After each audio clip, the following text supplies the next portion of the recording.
मेरा नाम अंजलि है और मैं अपने माँ बाप की इकलौती बेटी हूँ। हम लोग इतने अमीर तो नहीं थे, लेकिन मेरी मम्मी पापा ने मेरे पालन पोषण पर कोई कमी नहीं छोड़ी थी। आज मेरा 16वां जन्मदिन था। मैंने मम्मी पापा से अपने बर्थडे के गिफ्ट में स्कूटी मांगी थी। मम्मी पापा मुझे वही दिलवाने लेकर जा रहे थे, लेकिन मेरी आंखों के सामने मेरी दुनिया ही उजड़ गई। पीछे से एक ट्रक आ रही थी जो मेरी मम्मी पापा को कुचलते हुए निकल गई। मेरी आंखों से आंसू थमने का नाम नहीं ले रहे थे। कुछ देर बाद एक एम्बुलेंस आई और मेरी मम्मी पापा की लाश को उठाकर लेकर चली गई। कुछ दिन बाद मम्मी और पापा का अंतिम संस्कार हो गया। सारा काम हो जाने के बाद कुछ दिन तक मामा मामी रुके। उसके बाद वह लोग भी चले गए। मैं अपने घर में बिल्कुल अकेली रह गई। कभी कभी मुझे ऐसा लगता था, भगवान मम्मी पापा के साथ मुझे भी लेकर चला जाता तो अच्छा रहता, क्योंकि मुझे पूछने वाला कोई भी नहीं था। इतना बड़ा हादसा होने के बाद भी मेरे कोई भी रिश्तेदार मुझसे मिलने तक नहीं आते थे। फिर एक दिन पापा के एक दोस्त और उनकी पत्नी मुझसे मिलने आए। मेरी हालत देखकर उनको बहुत दुख हो रहा था। उनकी कोई बेटी नहीं थी, उनका सिर्फ इकलौता बेटा था। उन्होंने मुझसे पूछा, बेटी तुम चलोगी हमारे साथ? तो मैं भी खुशी खुशी उनके साथ जाने को तैयार हो गई और अब मैं उन्हीं लोगों के साथ रहती हूँ। मैं उनको प्यार से चाचा चाची कहती थी। चाची मुझे बहुत प्यार करती थी, बिल्कुल एक बेटी जैसा प्यार देती थी। उनका बेटा भी मुझे छोटी बहन की तरह प्यार करता था। जैसे ही मेरी उम्र 20 साल की हुई, चाचा चाची ने मेरे लिए रिश्ता ढूंढना शुरू कर दिया। चाची का तो बिल्कुल भी मन नहीं था कि मैं शादी करके दूसरे के घर चली जाऊं। चाची कह रही थी, यह वक्त कितनी जल्दी गुजर जाता है। मैं भी चाची के सामने रोने लगी। मैंने कहा, चाची मैं शादी नहीं करूंगी, मैं आपके पास ही रहूंगी। लेकिन चाची मुझे समझाने लगी, नहीं बेटा, हर लड़की को शादी करके अपने घर जाना ही पड़ता है। चाची के समझाने पर मैं भी मान गई। फिर चाचा ने मेरे लिए एक बहुत अच्छा सा लड़का देखा। मुझे भी उस लड़के से मिलवाया गया। लड़का देखने में बहुत ही हैंडसम था, क्योंकि मैं बहुत ज़्यादा सुंदर नहीं थी। मेरे से ज़्यादा तो मेरा होने वाला पति बहुत सुंदर था। मुझे यह रिश्ता पसंद था। मैं चाचा को हाँ कर दिया। 1 महीने बाद मेरी शादी थी। मैं शादी होकर अपने ससुराल आ गई। आज मेरी सुहागरात थी। सुहागरात को लेकर मेरे भी कुछ अरमान थे। मैंने भी कुछ सोच रखा था, मेरे साथ ऐसा होगा, मेरे साथ वैसा होगा। लेकिन मैंने जो सोचा था, मेरे साथ कुछ भी ऐसा नहीं हुआ। मेरी सुहागरात दुनिया में सबसे अनोखी सुहागरात थी। मैं अपने पति का इंतजार कर रही थी। जैसे ही मेरा पति कमरे के अंदर आया, कमरे के अंदर आते ही अलमारी में कुछ ढूंढने लगा। फिर उसके बाद अलमारी से कोई चीज लेकर बाथरूम के अंदर घुस गया। मैं कमरे में बैठकर अपने पति का इंतजार कर रही थी। तकरीबन 2 घंटे गुजर गए थे, लेकिन अभी तक मेरा पति बाहर नहीं आया था। मुझे कुछ समझ नहीं आ रहा था, आखिर यह बंदा बाथरूम में कर क्या रहा है। मैं सोच रही थी, इस रात को लेकर लड़के तो कितने एक्साइट होते हैं। यही सब सोच सोच कर मैं कब सो गई मुझे पता ही नहीं चला, क्योंकि शादी के कार्यक्रम से मैं थक भी बहुत ज़्यादा गई थी। जब मेरी सुबह आँख खुली तो मैंने अपने पति को बिस्तर में नहीं पाया। बाथरूम से पानी की आवाज़ आ रही थी, तो मुझे बहुत हैरानी होने लगी कि कहीं रात भर मेरा पति बाथरूम में तो नहीं था। फिर मैं सोचने लगी, ऐसे कैसे हो सकता है। शायद मेरे सो जाने के बाद आकर सो गए होंगे और जल्दी उठकर बाथरूम के अंदर चले गए होंगे। थोड़ी देर बाद मेरा पति बाथरूम से निकला उसके हाथ में कोई एक सामान था। उसको अलमारी के अंदर रख कर अलमारी को ताला लगा दिया और कमरे से बाहर चला गया। ना ही उस बंदे ने मुझसे कुछ पूछा और ना ही मेरी तरफ देखा। मैं तो यह सोच रही थी, भगवान ने पता नहीं मुझे कैसा पति दे दिया है जिसको मेरे में कोई इंटरेस्ट ही नहीं है। अगर ऐसी कोई बात थी तो मेरे से शादी क्यों करी है।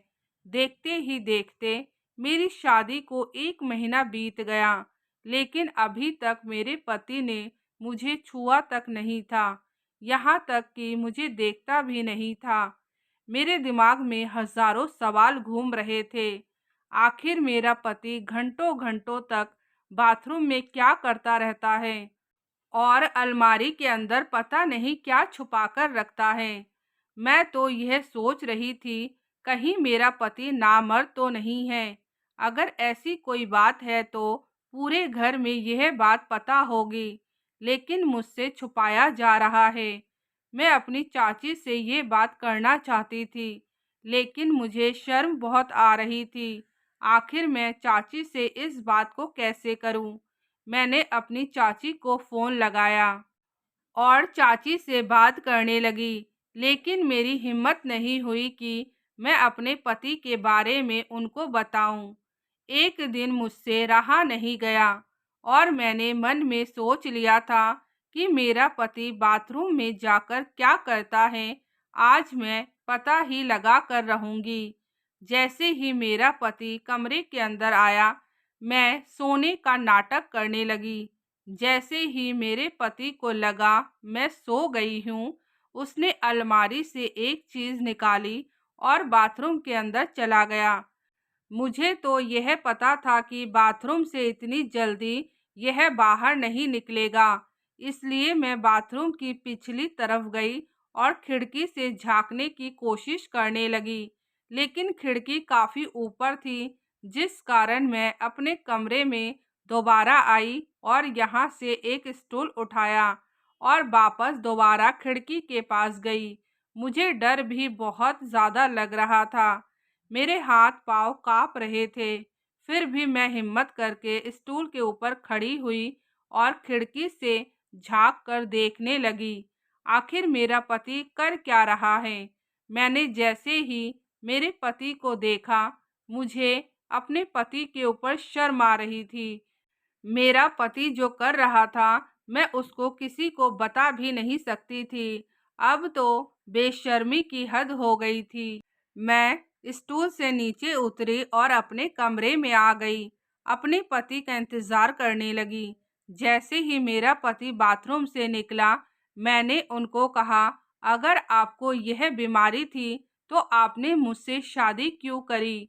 मेरा पति मेरे सामने अनजान बनने लगा। मैंने कहा, अब मैं आपके साथ नहीं रहूंगी, मैं अपने चाचा चाची के पास दोबारा चली जाऊंगी। आपके अंदर इतनी बड़ी कमी थी, आपको किसी से शादी करने का कोई हक नहीं बनता है। आपको किसी की जिंदगी खराब करने का कोई हक नहीं बनता है। आपने अपनी कमी को छुपाने के लिए मेरी जिंदगी खराब कर दी। मैं अपना सामान पैक करने लगी। उस वक्त रात के करीब 2 बज रहे थे। मैं अपना सामान लेकर बाहर जाने लगी।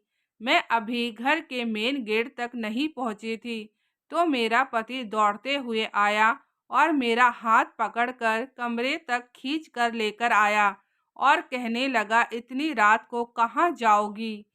मैं बहुत ज़्यादा गुस्से में थी। मैंने उनको कह दिया, तुम तो एक नामर्द हो, तुम्हें कोई अधिकार नहीं है कि तुम एक बीवी रखो। इतना सुनते ही मेरे पति ने एक जोरदार मुझे थप्पड़ मार दिया और कहने लगा, ये सब क्या अनाप शनाप बकी जा रही हो। मैं कोई नामर्द नहीं हूँ। मुझे एक बीमारी हो गई है। मैंने कई डॉक्टरों को दिखाया, कई महंगे महंगे इलाज करवाए, लेकिन वह ठीक नहीं हुआ। मुझे खुजली होती है और उसमें से एक बदबू निकलती है, जिस बदबू को मैं ही बर्दाश्त नहीं कर पाता हूँ। जब कोई भी डॉक्टर सही नहीं कर पाया तब मैं अपने एक दोस्त के पास गया और उसको मैंने अपनी सारी सच्चाई बताई। मेरा दोस्त मुझे एक वैद्य के पास लेकर गया। उस वैद्य ने मुझे यह फिटकरी दी और यहाँ पर रगड़-रगड़ कर साफ करने के लिए बोला है और इससे मुझे काफ़ी आराम भी मिला है। मेरी बीमारी लगभग आधा कम हो चुकी है और बदबू भी काफ़ी कम हो गई है। अभी भी बीमारी ठीक होने में टाइम लगेगा। मैंने मम्मी को कहा था कि 6 महीने बाद मेरी शादी करवाए, लेकिन घर वालों ने मेरी बात नहीं सुनी और 1 महीने के अंदर ही मेरी शादी करवा दी। मैं तुम्हें यह सब शादी की रात को ही बताना चाहता था, फिर शर्म के मारे मैं तुमको नहीं बता पाया और जानबूझकर मैं तुम्हारे करीब नहीं आता था। मैं सोचता था एक बार यह बीमारी ठीक हो जाए, उसके बाद मैं तुम्हें सब कुछ बता दूंगा, लेकिन तुमने तो पता नहीं क्या-क्या सोच लिया है। मेरे पति की सारी बातें सुनकर मैंने अपने पति से माफ़ी मांगी कि मैं बिना सोचे समझे आपके ऊपर इतना बड़ा इल्ज़ाम लगा दिया। उसके बाद मेरे पति ने भी मुझसे माफ़ी मांगी कि मैं तुम्हें गुस्से में थप्पड़ मार दिया। मेरे पति की बीमारी को ठीक होने में लगभग 6 महीने लग गए। मैंने अपने पति का पूरा साथ दिया। जब मेरे पति पूरी तरीके से ठीक हो गए, उसके बाद हमारी शादीशुदा ज़िंदगी बहुत अच्छी चल रही है। कभी-कभी हम लोग जैसा सोचते हैं, वैसा बिल्कुल भी नहीं होता है। इसलिए बिना सच्चाई जाने किसी के ऊपर भी कोई दोष नहीं लगाना चाहिए।